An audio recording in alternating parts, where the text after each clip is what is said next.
Courtney from Corby Farms again. I wanted to give y'all a little update on our summer garden and show you what I will be planting again next year and what I decided not to plant next year.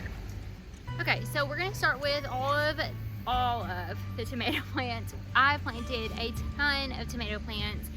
This was my first year of really planting any tomato plants. I started them from seeds. And so I tried a lot of varieties because I didn't know exactly what my family would eat and what we would like, so I just tried a bunch. We planted several cherry tomato plants, and one of the main ones, we planted 4 blueberry cherry tomatoes, and they done spectacular this year. They produced so many. We loved them, eating them raw. I have cooked with them, I've baked with them, and then I've also made tons of spaghetti sauce or tomato paste and tomato sauce, and I froze a lot of them. So we'll definitely be planting the blueberry cherry tomatoes again. Also the sweet 100s, the yellow pear tomatoes, and I'll just show you, they're still doing really well. I mean, I've even already pulled out, there was a blueberry cherry tomato there, and I went ahead and ripped it up because they are just producing so much. I didn't really need the plants anymore. So I'm starting to rip some things out, slowly getting ready for fall. But we do still have a ton of tomatoes producing all around.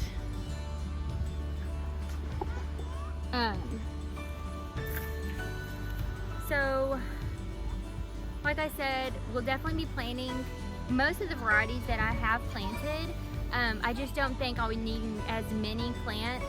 I believe we planted 4 of the blueberry cherry tomatoes, and I might just cut it down to 2 next year, and then 2 of each. I think I planted almost 4 of each tomato plant because this was my first year and I didn't know how they would produce, but they produce well, and we have an abundance of tomatoes, so that helps me gauge for how many tomato plants I need next year. Another crop that I will be planting again next year is the corn. So we did 3 rows of different varieties of corn. We did not get very many ears of corn off of any of these. They did not produce well, and if they did produce, they did not get very well pollinated, so none of the kernels actually produced. So they have big gaps on the cob, on the ear, where it did not produce any. So we're gonna have to rethink the whole corn plot next year, which is fine. This was my first year of growing it, so I didn't really know what I was doing. I really enjoyed watching it grow though, and I'm hoping to make just our area where we plant it maybe tighter together so they can pollinate better, and maybe more rows next year. We also had a ton of pest problems with the corn. So that was a great learning experience because I've never grown it before, so I didn't know what I would be going up against. We do have tons of ants. We've had ant problems. We've had lots of worms in the corn. We've had some squash bugs. We've had quite a bit of pest problems in our corn. So I'm gonna definitely have to research some more on how to grow it. And regarding pests, all kinds of pests, because there's a lot. So corn will be another crop that I will be planting again next year. We will just try the 3 different varieties on each row like we did. I'm hoping to maybe double our rows, because right now we just have 3 rows of corn, and I think that's why it didn't do very well producing any ears. We have things we need to work on, but we'll definitely be planting it again next year. And then also right beside the corn, if you can see it, it's this row. That's where we had our potatoes, and we'll definitely be planting potatoes again next year. We had so much fun watching them grow and then digging them up. We just really enjoyed the potatoes. Those turned out great. Okay, so we got the corn and the potatoes, and now we're gonna go over here and I'm gonna show you where we had the squash and zucchini planted. We'll definitely be planting squash and zucchini again next year. I've just already ripped them up due to all the squash bugs and pest problems we had, and they had slowly stopped producing. But we'll definitely be planting more squash and zucchini. We also had our cucumbers that we have pickled in there, and they did great as well. I believe I planted 4 plants of the cucumbers, and I'll definitely be cutting that back. We had an abundance of cucumbers also, and we had pickled them and done as many as we can and ate as many as we can. And so I think we just planted too many plants, but we'll definitely be planting cucumbers, squash, and zucchini again in that bed next year. Now to the next raised bed, if you can see it. This one has all of our green beans. As you can tell, our Kentucky Wonder green beans are slowly dying back. I loved how the Kentucky Wonder green beans trellised up the teepees that we had in this raised bed.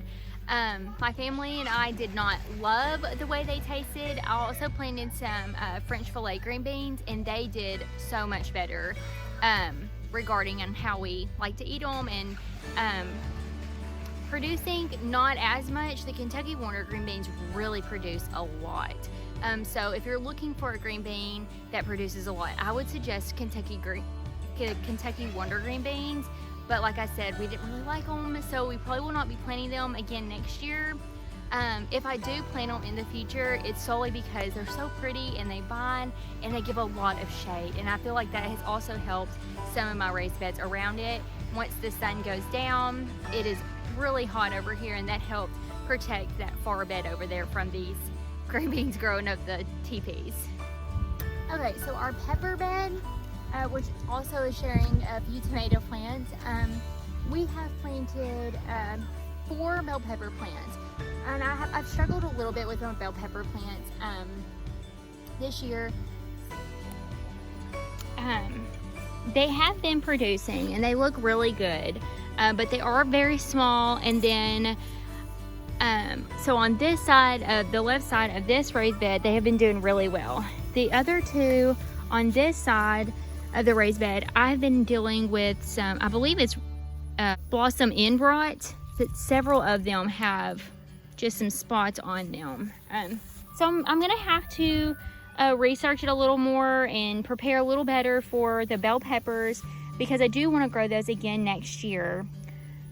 So hopefully I can figure that those problems out. Now with our peppers that we are growing, this one is a Tabasco pepper. I just tried different varieties of peppers because I do like some heat, but the Tabasco pepper, and I forget the name of this one, I bought it at the plant sale. It is like a spicy lemon pepper, I believe. They were definitely too hot for my family to eat. So we won't be growing any more of those. I did grow a cayenne pepper plant. I love the taste of cayenne, so I'll definitely be growing that one again.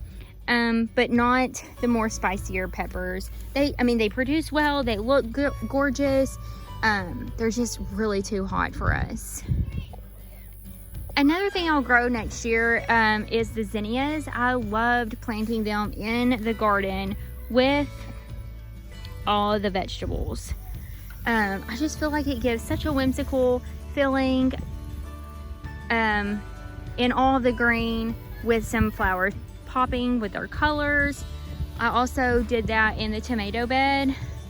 At the end, I did my marigolds all down the middle of a tomato bed, and it has worked wonderfully with regarding aphids and everything. We haven't really had any aphid problems at all this year with the tomatoes.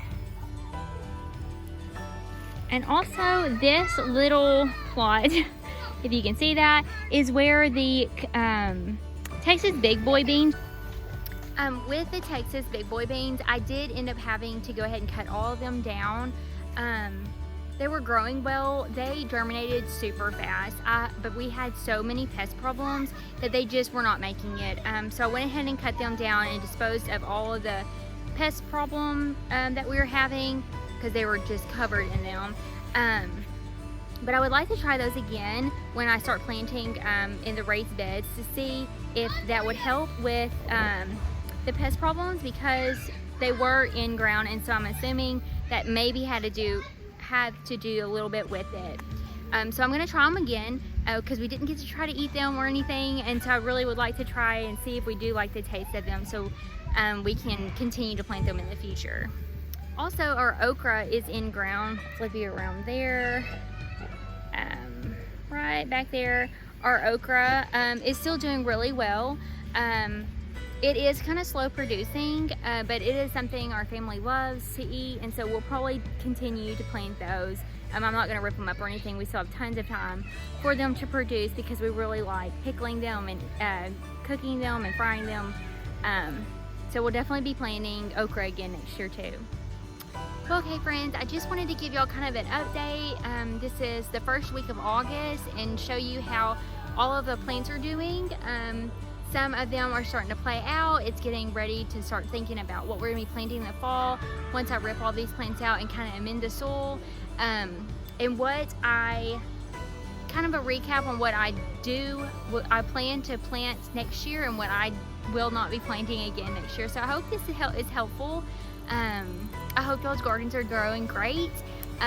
Enjoy the mistakes, learn from them, enjoy the process, and just continue to grow.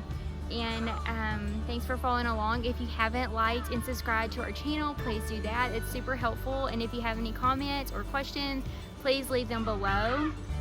And we'll talk to you soon.